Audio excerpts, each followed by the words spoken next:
Shalom. We continue our recording of our studies of Genesis to Revelations. We are now on 1 Corinthians chapters 10 to 13. I've titled The Lord's Supper Proper Meaning. Reading from chapter 10 verse 1, warning against idolatry. Moreover, brethren, I would not that you should be ignorant how that all our fathers were under the cloud, and all passed through the sea, and were all baptized unto Moses in the cloud and in the sea, and did all eat the same spiritual meat, and did all drink the same spiritual drink, for they drank of that spiritual rock that followed them, and that rock was Christ. Verse 7. Neither be you idolaters, as were some of them, as it is written, the people sat down to eat and drink and rose up to play. Verse 18. Neither let us commit fornication, as some of them committed, and fell in one day 300 and fell in one day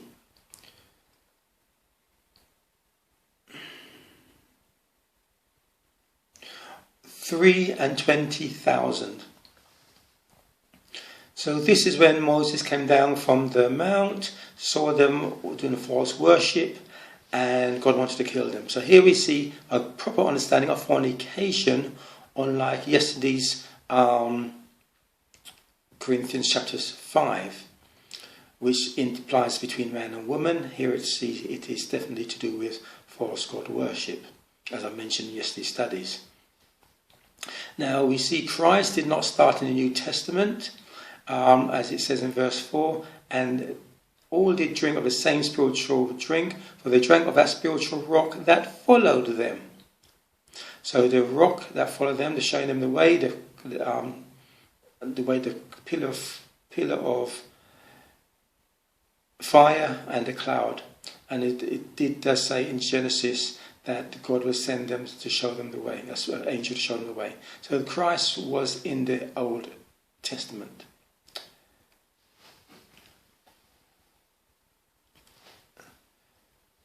So we have to. So Christ, nor baptism started in the New Testament. Remember in Exodus chapters 23, verse 20, it says, Behold, I send an angel before thee to keep thee in the way and to bring thee into the place which I have prepared. The angel being Yeshua. Paul again is advocating the keeping of the law rather than violating it as those in the wilderness. Fornication is seen to be worship of false gods, not immoral sex between men and women.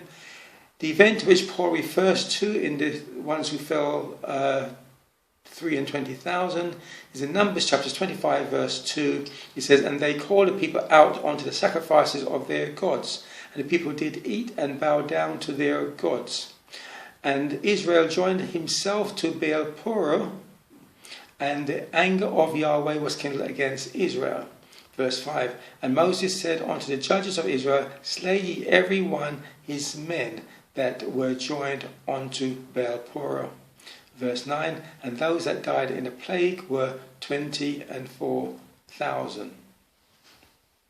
So, just to show you that it's to do with false God worship and not the New Testament use, or some Bible translators use, even Bible dictionaries today, which say fornication is to do with sex between a man and a woman unmarried, and adultery to do with sex between a man and a woman who are married. That's not the Bible definition. Okay, coming on to 1 Corinthians chapter 10 verse 12. Wherefore let him that thinketh he standeth take heed lest he fall. There have no temptation taken you but such as is common to man, but God is faithful, who will not suffer you to be tempted above that you are able, but will with the temptation also make a way to escape, that you may be able to bear it. Verse 20. But I say that the things which the Gentiles sacrifice, they sacrifice to devils and not to God. And I would not that you should have fellowship with devils. You cannot drink the cup of Yahweh or Yeshua and the cup of devils. You cannot be partakers of Yahweh's table or Yeshua's and of the table of devils. So my comment, it is important you take heed of your anti-law keeping beliefs and actions, any that you may have. Your denomination may tell you it is solid ground, but through it you may well fall. To mix things not of God with things of his way is to drink from 2 cups and eat off 2 tables. The pagan Gentiles keep Christmas, Easter, Father's and Mother's Days, and so forth, and do their weekly offerings on Sun God Day, called Sunday. Those are sacrifices to devils and not to God. God's days are the 7th day, which is Friday sunset to what we call Saturday sunset, Passover, unleavened bread, and the ones you find in Leviticus chapters 23. Those are his appointed times. Verse 13. How did Yeshua withstand the devil's attempted temptation? And what is the way out God has provided? Adherence to his law. See Matthew chapters 4 verses 1 to 10, Deuteronomy chapter 6 verse 13, and Deuteronomy chapter 6 verse 13 and 16, and chapter 8 verse 3. Those are where Yeshua got his quotations from to defeat the devil. And Paul says the same in Ephesians chapter 6 verse 12 and verse 14. Stand therefore having your loins girded about with the truth, and having on a breastplate of righteousness, and take the helmet of salvation and the sword of the Spirit, which is the word of God. So that's what Yeshua used to defeat the devil, and that is the way out that God gives you his instructions to follow. Chapter 11, verse 1. Be you followers of me, even as I also am of Christ. And Christ, my command, and Christ is of God.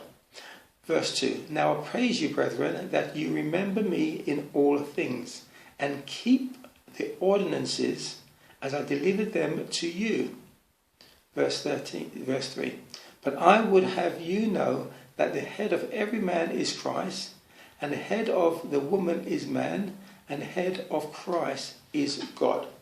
So as I keep saying, it always comes back to God. The gospel of God, which I covered in, I think, the Mark chapter 16 study.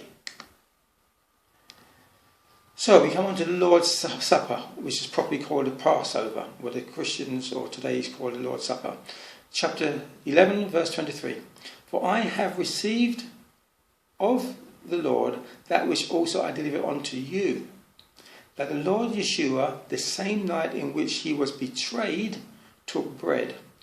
And when he had given thanks, he broke it and said, Take, eat, this is my body, which is broken for you. This do in remembrance of me. Verse 25. After the same manner also he took the cup, and when he had supped, saying, This is the cup of the New Testament in my blood. This do you as often as you drink it in remembrance of me. For as often as you eat this bread and drink this cup, you do show Yahweh's death till he come. So this bread and this cup, not any bread and any cup or whenever you have a meal. So this do in remembrance is the annual Passover meal, which was a memorial of Israel's redemption from Egypt, which is in Exodus chapters 12 verse 14. So it wasn't a common thing, it was this thing they're doing on that particular night, Passover night. The Church of Rome that martyred the apostles and took over their church mingled pagan Sunday sacrifices with God's system. Apart from baby baptism, replacing the 8th day circumcision of boys, Easter replacing Passover, They also made communion associated with the Lord's Supper, or what they call something the Last Supper. The Lord to which they sacrificed was not God of the Bible. Their practice predates the last Passover of Yeshua and the apostles. It's something they were doing even before Yeshua had that last Passover meal with his apostles. The sun god worshippers held up their sacrifice to the sun. The Church of Rome, originally called the Roman Catholic Church, instituted the weekly holding up of a circular sun disk made of bread to the sun god. If you go in any Catholic church during the Sunday service and watch what the priest does, you see him holding up the circular disc to the sun, or to the ear above his head. But in the ancient times, it was held up to the sun, and claimed it to be in memory of the Last Supper. When the Protestants denomination emerged from the Catholic Church, broke away from them, Martin Luther and that group, they kept the communion action and the false camouflage theology behind it. So some denominations do it every 3 months, some denominations do it at different times, but they all do a communion service, not at the times they should be done, i.e. once per year only at Passover, but they do it in their own time and manner and call it communion. The truth, there is no communion in the Bible. And definitely not what Yeshua and the apostles did. They kept the Passover. Matthew chapter 26 verse 17. Now the first day of the feast of unleavened bread, the disciples came to Yeshua, saying unto him, Where wilt thou that we prepare for thee to eat the Passover? And he said, Go into the city to such a man, and say unto him, The Master saith, My time is at hand. I will keep the Passover at thy house with my disciples.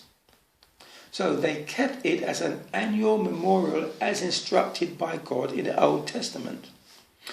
Exodus chapter 12 verse 3. Speak you unto all the congregation of Israel, saying, In the 10th day of this month, not any time you want, of this month, they shall take to them every man a lamb, according to the house of their fathers, a lamb for an house. Verse 14. And this day shall be unto you for a memorial, and you shall keep it a feast to Yahweh throughout your generations. You shall keep it a feast by an ordinance forever. And in Leviticus chapter 23 verse 5, the same Passover is mentioned. It says, In the 14th day of the first month at evening is Yahweh's Passover. So that is why they kept it in the evening, after sunset, before he went to the garden and was captured, or gave himself up. It is an annual event on a specifically appointed day of God. No one has the authority to change its time nor frequency. There are many annual memorials people do as birthdays. So the phrase, for as often as you eat this, is in the context of an annual event, not weekly or monthly or any other time. That is a camouflage of the Church of Rome to get you to sacrifice to devils, the sun god. You never see the apostles doing a weekly or other time of that meal, i.e. Last Supper. The Last Supper reenactment, they only did it once per year. The apostles were subsequently, as eyewitnesses, able to testify that Yeshua was the Messiah. That is why it is called the New Testament. Not the New Covenant, the New Testament. Though some translations may say it's a New Covenant, there's no New Testament, so that they can now testify that he did die and rise. Hosea chapter 4 verse 6, My people are destroyed for lack of knowledge. So do not get eternal destruction because in your ignorance you supported a sun god worship practice of your denomination. Do your own research independent of Catholic or similar sources, into the history of the communion and its association with Son God worship. You are identified by the days you honour. In other words, everyone can say they serve God and be good, don't kill, don't steal, don't commit adultery and all those kind of things. Many religions have the same good behaviour, but you distinguish them by the days they go to worship. Some will go on a Friday, like the Muslims. Some will go on other days, like the Hindus. But the God's days are, as he pointed in Leviticus chapters 23. Honour God and no other. Revelation chapters 18 verse 4. And I heard another voice from heaven saying, Come out of her, my people, that you be not partakers of her sins, and that you receive not her plagues. So if you're in a wrong denomination, honouring pagan gods by the days they keep sacred, you are amongst those who will get the wrath of God, the plagues of God. Moving on to chapter 12, verse 13, one body with many members. For by one Spirit are we all baptized into one body, whether we be Jews or Gentiles, whether we be bond or free, and have all been made to drink into one Spirit. My comment. So there is the commandments are for the Jews, because they were given in the Old Testament to Israel, the whole congregation that came out of Egypt, the descendants of Abraham, of Jacob, and the servants. They are the ones who made up the nation of Israel. Those that made up Israel, to who the commandments were given at Mount Sinai, were Hebrews, Jews, and I said non-Hebrews who came to worship the one true God and be part of his way, of his household, which is bigger than the household of the 12 tribes. So God has a household. It's bigger than any of the 12 households of each individual tribe members. Judah, Nathaniel, and so on. See Ephesians chapters 2 verse 19, Exodus chapters 12 verse 49. In that one it says, one law shall be to him that is homeborn, and unto the stranger that sojourneth among you, or liveth with you. Numbers chapters 15 verse 16 says the same sentiment. One law and one manner shall be for you and for the stranger that is among you. I remember Ruth said with Naomi, you're going to be my God, and so forth. And she adopted the ways of God, the ways of the God of Abraham. Chapter 13, verse 1, the way of love. Paul speaking, though I speak with tongues of men and of angels and have not charity, I am become as a sounding brass or a tingling cymbal. And though I bestow all my goods to feed the poor, and though I give my body to be burnt, and have not charity, it profiteth me nothing. Charity suffereth long, and is kind. Charity envieth not. Charity vaunteth not itself, is not puffed up, rejoiceth not in iniquity, but rejoiceth in the truth. My comment. Have you ever read of an angel speaking to a human and they did not understand, or an interpreter was needed? No. Tongues of angels are languages of men. That's always in the Bible. Genesis chapters 18 and 19, when the angels went to Sodom, they spoke to them in the language they understood, human language. Even the ass who spoke to Balaam did so in a human language and without an interpreter. Paul is not stating facts, but making a comparative point about charity. He did not give his body to be burnt, as he says in verse 3. Verse 6 is yet another example where he is saying not to do iniquity, which is transgress God's laws and commandments, and to rejoice in truth. Psalms 119, verse 142 tells us what truth is. Thy righteousness is an everlasting righteousness, and thy law is the truth. Psalm 119, verse 151. Thou art near, O Yahweh, and all thy commandments are truth. 1 John chapters 2, verse 4. He that saith, I know him, and keepeth not his commandments, is a liar, and the truth is not in him. So here we see truth is God's commandments, and we are to worship in spirit and truth, meaning the faith of God and his Son, and the keeping his commandments. That is truth, not worship on wrong days and or so forth. So again, to show you there's nothing new in the New Testament, it is all taken from the Old Testament. It may be, here's a couple of comparisons. If you want the whole comparison or where they come from, you can see the Facebook page of Reese Guy, where it shows you the Old Testament references of these verses.